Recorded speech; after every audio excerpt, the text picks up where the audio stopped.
Ассаламу алейкум достор, Жолоочу каналынын катталуучулары. 3 айдан ашык, 3,5 айдай тыныгуудан кийин саякатымды баштадым.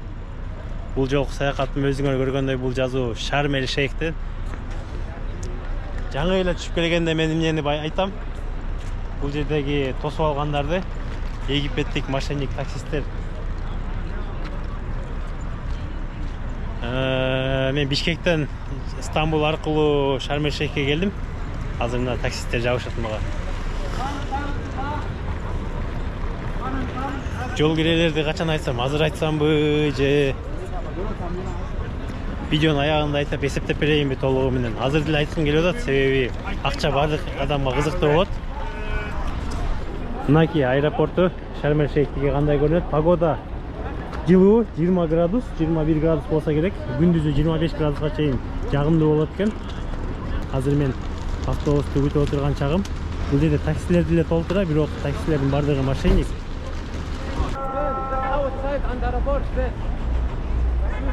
Мен аркамда дагы бир шылуун кетип атат таксист.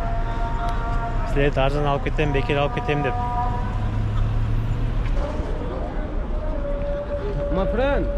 Hey. Аркасынан жабыш болуп кетип атат эле. Көрдүңөрбү аркадагыны?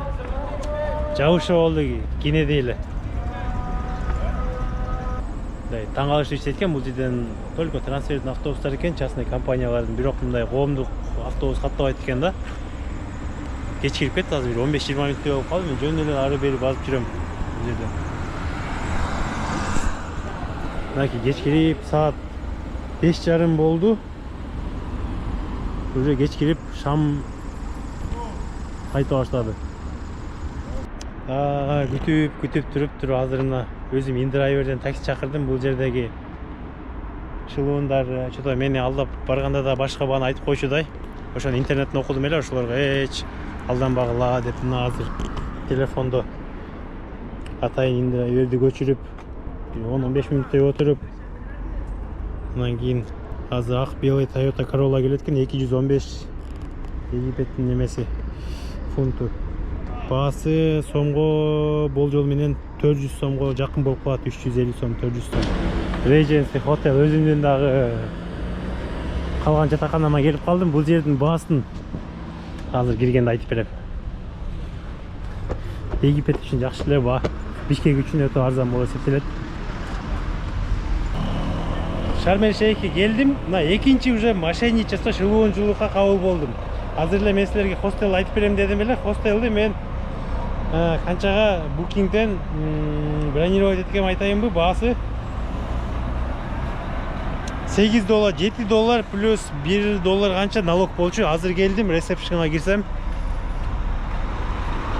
не дейт, букингти биз жаап койгонбуз, букинг иштебейт деп менден уже көбүрөөк акча сурап атат. Мен чыгып кеттим. Азыр буларга жаап айтып жаман отзыв коем и камерага да коем. Могу жерде Regency Hotel Шарм-эль-Шейх дегенге өмүрү келбегиле, өмүрү. Эми силер айтышыңар мүмкүн, эми кымбатыраак жерге барбайсыңбы, арзан жер ошондой болот да деп. Бирок букингте мен жакшынакай эле мына бронировать этип келгем. Могу жерде confirmed дегенди көрдүңөрбү? Подтверждено дегенди. Мынакей арабтардын өзү 90% ушундай болот. Ана мусулмандар мындай тегиндей десе капа болушат да, бирок чынында эле ушундай. Арабтардын 80-90% ушундай алдамчы, шылуун келишет да, акчаңды жеп калайын деп. Ошол үчүн көбү жек көрөт да. Мына азыр эми тамак ичип отуруп башка тандайм. Бирок тамагында деле ошол эле системада буларда бир подвох бар. Булардан жөн жей албайсың мындайчы. Менюсун башка көрсөтөт, кийин чекти башка айтып коет да.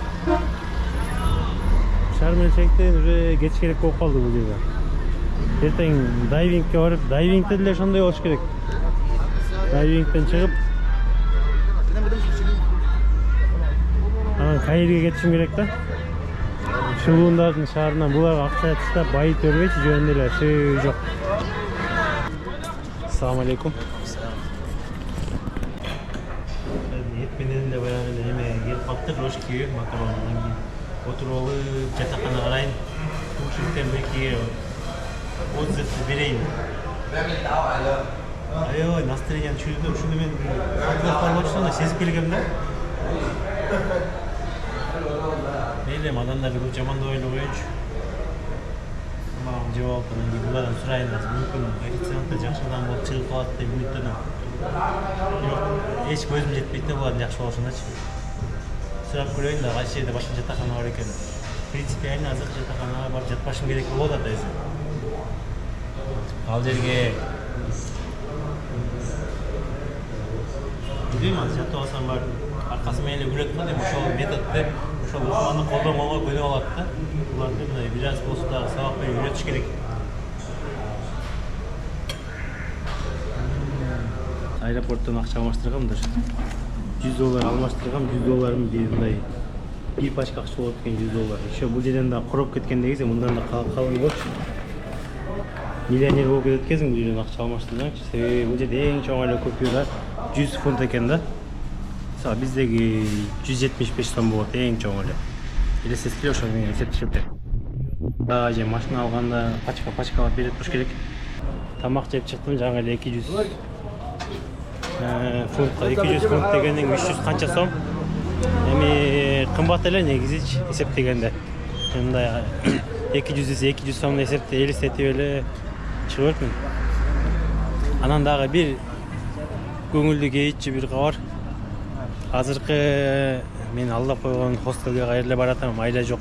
Себеби мындан башка жакын арада жок экен. Алыска такси менен баргым деле келбейт мен. Ошентип Regency Star хотелге кирген жокмун. Кирип баратсам оозунда бир орус туруптур. Кандай экен, стоит или не стоит кирген десем, не стоит дейт. Анан кийин мун чыккан жокмун да, рахмат деп туруп чыгып келе бердим. Ага чейин деле бир орус кыз үшүп атам, мага билет бербейсиңби же обогреватель бер деген ресепшнда билбейм деп аткан болчу. Ошол экөөнүн чечимин кабыл алып туруп анан кийин болду азыр. Ол жерде Аида деген неме бар экен. Хостел, гостиница, ошого баратам. Билбейм, чалсам албай койду, бирок барсам мүмкүн номер болуп калат деп үмүттөнүп атам, себеби интуиция деп коет го. Алдын ала сезим барда эле сезилип атат мага. Барып ошол жерде калам. Ошондон эле 7-8 минут өйдөгө чыкканда эле бир Аида деген хотел бар экен. Карагыла абдан чоң. How many numbers here? It's very big. Yeah, No, айланада 185 rooms. 185 rooms, 185 номер бар экен бул жерде. Жакшы жерде экен бирок. Мага жакты. Another swimming pool. Тоскоондагы. Ал жакта аркада бир бассейн калды. Бул жагында дагы бир бассейн бар экен. Деңиз жээгинен алыс эмес жайгашкан, жакшы. Ушул жерге туура эле келипмин да, ушу интуиция мага туура эле айтып аткан болчу. Номерим свет. Жакшы. Бул жерде 2 адамдык номер экен. Good. Душ. Унитаз, туалет. Okay. Thank Have a you. nice time. You're welcome. Okay, thank you. You're welcome.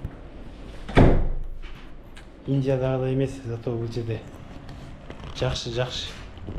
Мен күткөндөй эле, мен күткөндөн дагы жакшыраак может. Булар мошенниктер деп капа болуп баштадым эле. Жок дегенде бир жакшы жагылык болду бүгүнкү күндүн эсебинен. 14 февраль саат Египетте 9:22 болду, Кыргызстанда 4 саат алдыда түштө 1 болуп калды окшойт. Кече келген номеримен обзор кылып коеюн, мини обзор. Душ, туалет, раковина баары стандартна, жакшы, жаман эмес. Бул жерде 2 адамдык кровать, телевизор булардын колдонгон деле жокмун. Ал эшик жабык. Баасы 800 египетский фунт болду. Ал деген где-то 1300 сом болот. Жакшы эле баа, $16. Ошо эми бүгүн чек-аут чыгып кетип атам.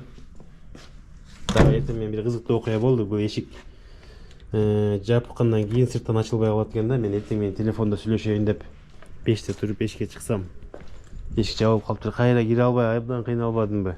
Андан кийин ресепшнга барып кошумча ключ менен ачтыртып келдим. Бир жарым саат, 1 сааттай эшикте жүрдүм. Макул эми, саякатымды уланткан чыктым. айланып жүрүп азыр интернеттен бир мечитти көрдүм, ошол жерге келип. Сүрөттөн абдан кызыктуу көрүндү. Көрдүңөрбү бул мечитти? Карагыла кандай көлөмдүүгүн, буларды эмне деп койчу эле, мунараларда минареттери экөө экен. Узундугу бир 40 метрдей чыгат го дейм. Бул мечиттин курулганына аз эле болуптур. 10 жыл мурда, 10 жылга жетпеген эле убакытта ачылышы болгон экен да. Аталышы Аль-Сахаба жамиси, мечити. Bunun gire verişi kандай oldu eкен?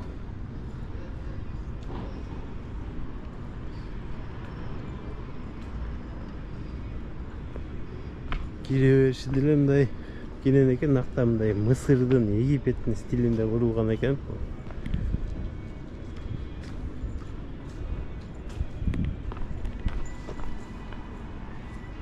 Бул жагы кадимки эле эски базар. Burada bu жерде базар болгон, бул же кандай аталат аны билбедим. Египеттин дары чөө экен.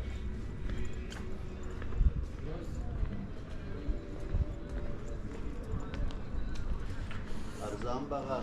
Çay. Рахмат, рахмат. Мына жактан энин боктору жүрөт. Это хандал от болей в суставах. Орысча эле го, бул жактын баары орустар үчүн эле. 70-80% эле орус туристтер келет экен, ошондуктан булар орусча да үйрөнүп башат. Казакча да үйрөнүп башкан, көрдүңөрбү азыр эле арзан баада чай.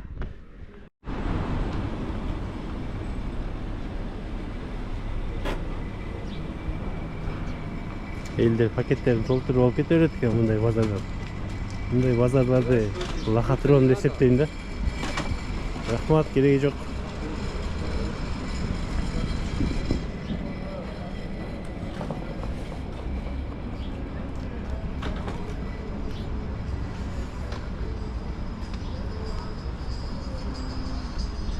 Кожа. Орусча эле жаза беришкен го бунун баары эле.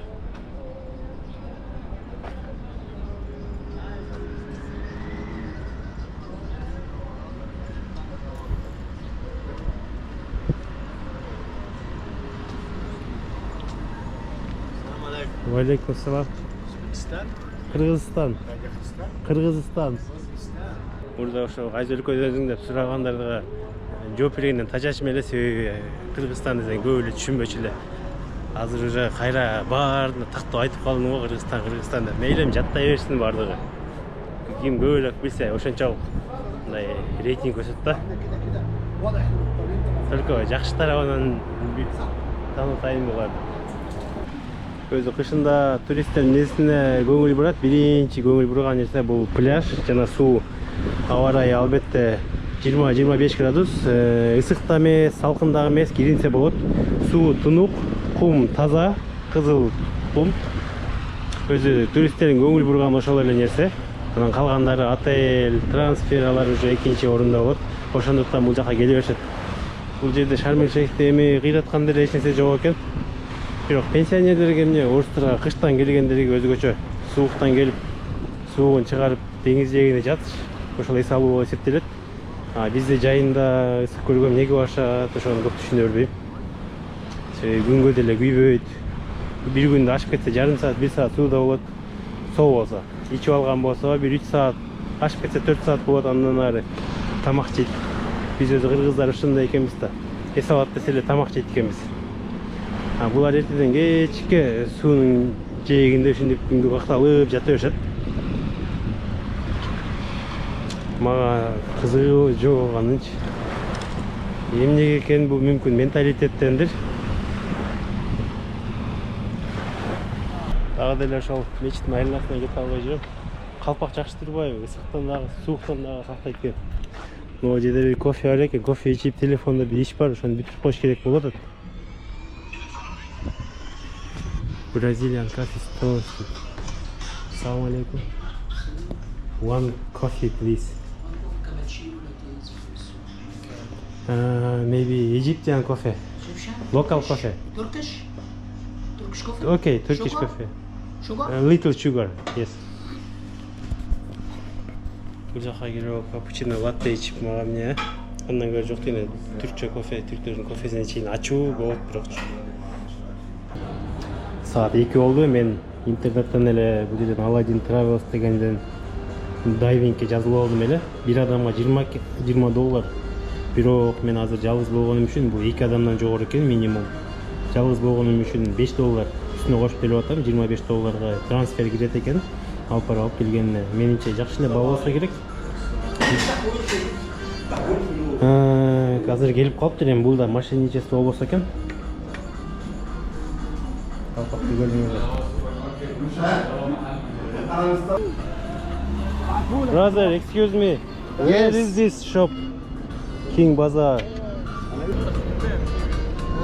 No, this last Oh, this way. this way. Yes. Okay, thank you. You're welcome. Hey, my friend. Nice to meet you. Rahmat, I need thank see you. again. Oh, you Okay, photo. see you soon. Yeah, video taking on YouTube. You are famous. Already. Akırı aydoçunu taap aldım. Where are we going now?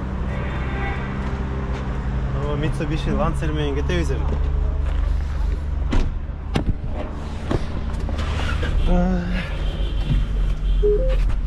Bluetooth mode. Bluetooth Say, кандай? successfully. It's for my YouTube channel. Я $25. Хорошо. Вам заплатить, да? Ошо, азыр кетип атабыз кыскасы дайвингке. Анан биринчи жолу отуруп атам дейм. Жана биринчи жолу үйлөнүп атам дегендей эле. Буларда азыр алдамчы шылуундар болобу, болбойбу, ошону мен күтүп турам. $25 азыр сурап атат. Буга $25 беришим керек экен.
Камерамен оңгоша душка түшүп азыр бу костюмдарды дагы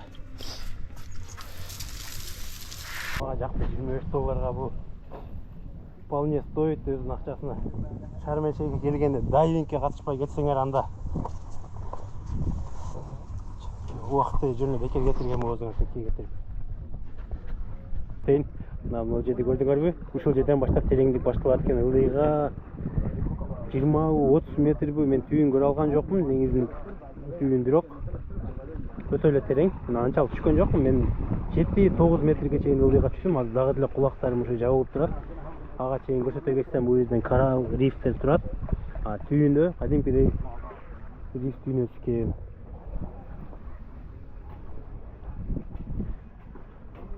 Калганын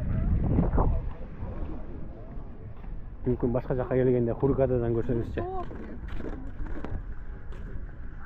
Айланган чыктым. Калпак кандай жарашты? Калпакты мындай бүктөп алсам, мына күн батты. Бүктөп алайын.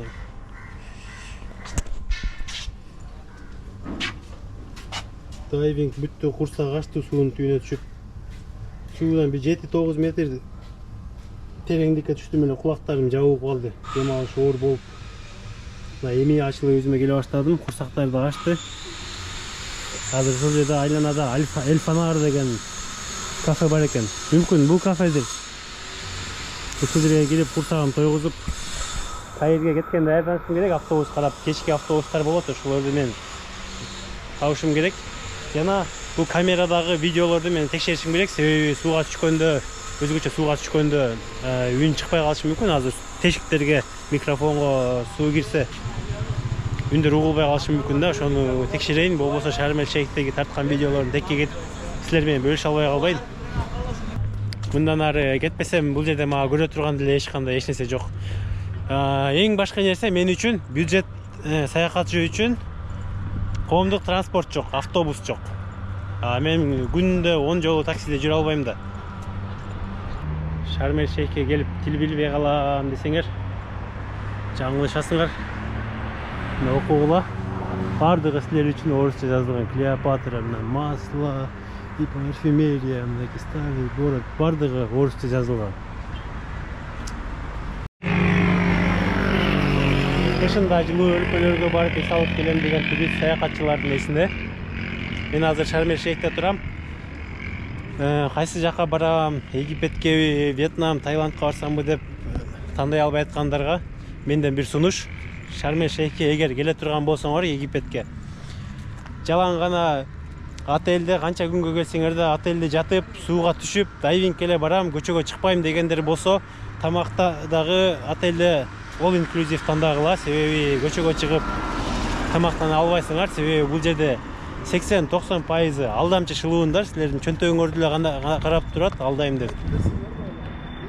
Бирок көчөгө чыгам, эки жакты кыдырам, эл менен сүйлөшөм, баарлашам десеңер, анда келбей эле койгула. Мен сунуштабайм, 80-90% элге сунуштабайм. Жашоо. Жалгыз жүрүп, жалгыздыкка деле көнүп калат экен ошо. Эртеден бери тамак жей элекмин азыр. Карта менен атайын келдим, ушул жерде улуттук египеттик тамактар бар экен, Эль-Афа деген.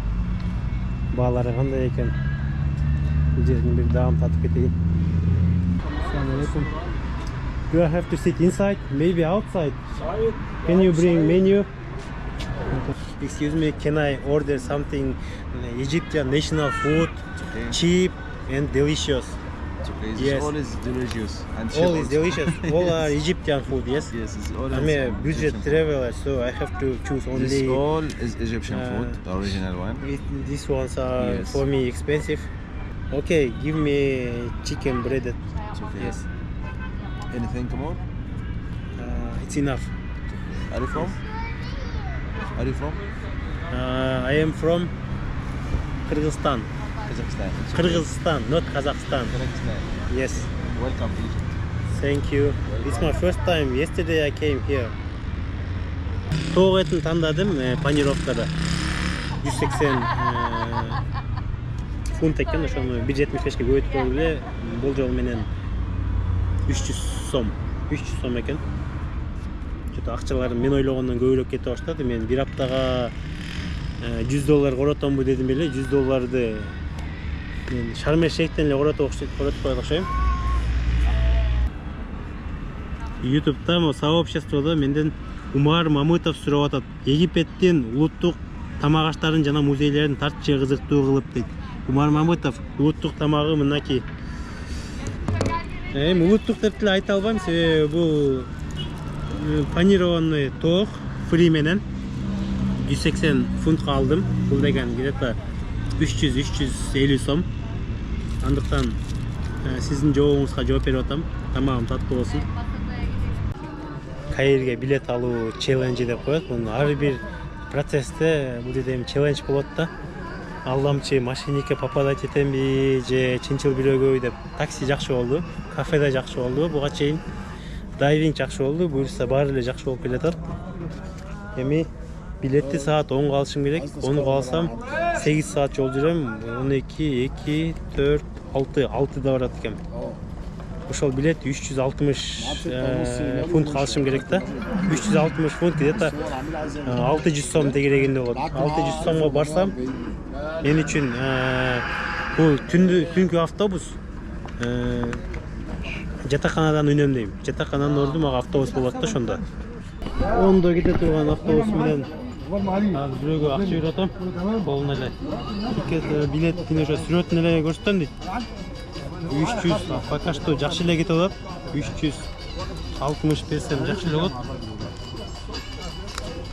Анан эле жок деп койбосочу. 300 320, 340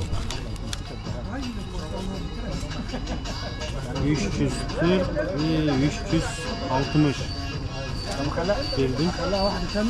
This one. تمشي يعني. Okey. Meylem 20 so'mda o'zini xizmati deb olib qoldi. Meylem bu yerdan jese jey bersin 20 degan где-то 35 so'm ekan. Египет дегенде биз эмнени элестетебиз? Дароо эле фараондорду, мусулмандарды, Клеопатраны элестетебиз. Ооба, Египеттин бул тарыхы абдан чоң. Ошондуктан бул жерде ар түрдүү дин өкүлдөрү жайгашкан ар убактарда.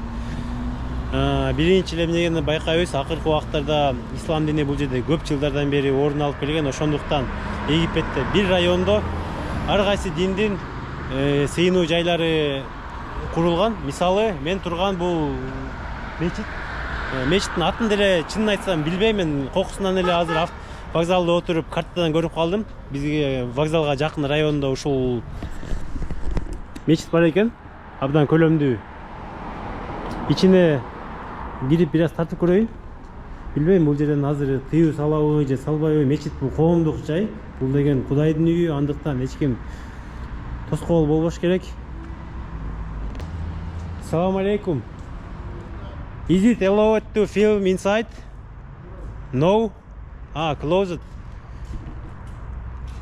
Мечит жабык экен, бирок мечиттер жабылбаш керек эле. Jami is closed. Рахмат. Ошентип койду. Мейлем, эмне дейсиз? Мечиттер өзү эшик ачык болуш керек. Жолоочу адилет, жолоочу эмес да. Саякат кылып шаар айланып жүрүп эле элдер жашаган бир каяктагы эч ким билбеген районго келип калдым. Билбейм, бул жерде ким бар, эмне жок, туристтик район эмес. Андыктан жалгыз эле жүрөм ушул жерде. Караңгы болуп калды. 1-2 саат убактымды кантип өткөрөрүмдү билбей кычык шаарларга кирип калдым. Жакшы, бирок көчөлөр таза, кенен экен. Балдар ойноп жүрөт. Нихао. Кытайча сүйлөп коюш керек экен да. Үйлөрдү көрүңөр, мындай жакшы курулуптур. Мага жакты ушундай үйлөрдө жашаш керек да. Бирок буларда эч кандай мындай огород, талаасы жок экен, бак болбойт, үйүндө эч нерсе өстүрө алышпайт. Эми өстүргөндө эмне бул жер чөлгө.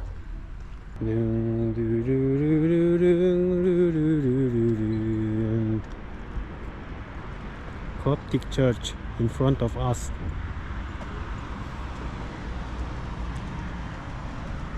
Англисче контент кылып, англисче YouTubeга чыксамбы, ошол жакта монетизация бар дейт го. Мүмкүн чала англисчем элге кызыктуу болуп, ошолор мени көрүп калышат да. Кыргызча контентте англисче жок экен да. Англисче дебедимби, монетизация жок экен. Ошондуктан бир аз дагы мындай мотивация жакшы болбой атат да, ошо видео тартканычы. Бул кыптыйлардын чиркөөсү азыр сөзсүз ачык болот, ичине да киргени уруксат берилет. Себеби туристтер үчүн. Эми бул жерде коптырлар калктын канча пайызын түзөт, аны мен ошону интернеттен изилдеп алсам болмок экен. Эми арапташып кетишкен да булар делечи. Себеби эмне деп койчу эле? Арабтар тарабынан дискриминация кабыл алынабы, эми кечирип койсун. Мен өзүмдүн оюмду айта берейин. Булар канча жылдан бери арабтардын астында куугун тукталып жүрүп, азайып арабташып кеткен болуш керек ислам динин кабыл алыпчы. Мисалы биздеги деле кыпчак дегендер душман болгон да, кыргыз кыпчактар, ошондой эле булар деле касташып жүрүп эң артында ислам динин кабыл алып араб болуп кеткен да. Ичинде кыптыйлар өздөрү отурат окшойт. Бул жерге мен маалымат алып, даярданып алып келишим керек болчу экен да. Орус туристтер да көп келет экен, орусча келиптир, мынакей. Да не будет у тебя других богов пред лицом моим, не сотвори себе кумира. Жанагы инстаграмда ар кимдин цитаталары бар го, не сотвори себе кумира дейт. Он заповедтин бири экен. Не произноси имени Господа, Бога твоего, напрасно дейт. Ооба, ага сизден ары бери айта бербеш керек. Помни день субботний, чтобы светить его. Бул уже христиандарга тиешелүү нерсе. Почитай отца твоего и мать твою. Ата менен энени урматта дейт. Бул туура. Ар бир рейсте бар. Бизде деле жанагы Манастын СО сыяты дегенде эле бир 10 сыяттын 4-5 эле жазып коюптур. Бул жерде дагы 5 ой калгандар бар турбайбы? Не убивай, өлтүрбө, не прелюбодействуй, не кради, не произноси ложного свидетельства на ближнего твоего, не желай ничего, что у ближнего твоего. Бул жерде өзүбүздүн туугандар окшойт. Салем. Ошо казак туугандар экен. Кудайдын үйү, андыктан бул жака деле кириш керек. Кире берсе болот.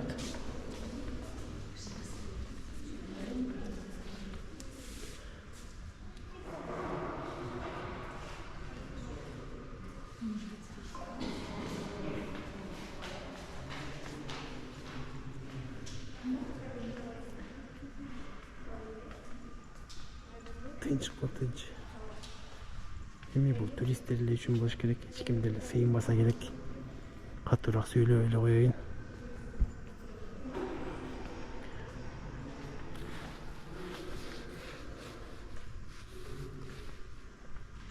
Эми тиркөө кызматчылары бир нерсе кылып атышат. Король Давиддин сүрөттөрү. Крышада кене сүрөттөрү бар. Бардыгы тартылган экен. Мынакей эки тарабында мындай арстандар болуш керек. Оң жагында арстан, сол жагында да болуш керек. Бул арстандар эмнени билдирет билесиңерби? Арстандар көз ачып уктабайт деп уккам, ошол болуш керек. Ошондой имишттерден угам. Арстандар дайыма кароолчу катары турат да, байкасаңар көп отелдерде, көптөгөн имараттардын астында эки тарабында арстандардын статуя деп коебу, эмне деп коет? Куруп коюшат. Мухаммад Салах. Мухаммад Салах. Гол!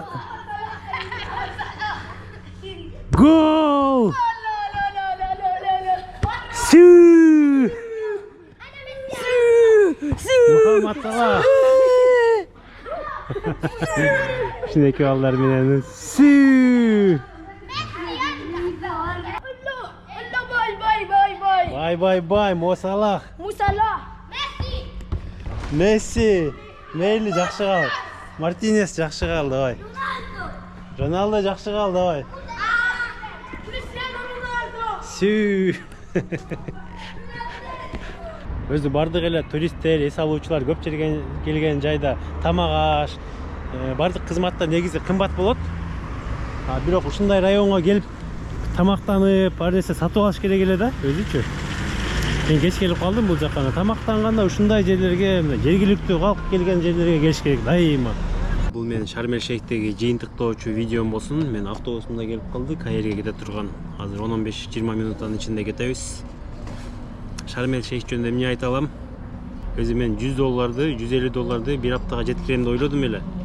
Шарм-эль-Шейхтен эле түгөнүп калчу болду го.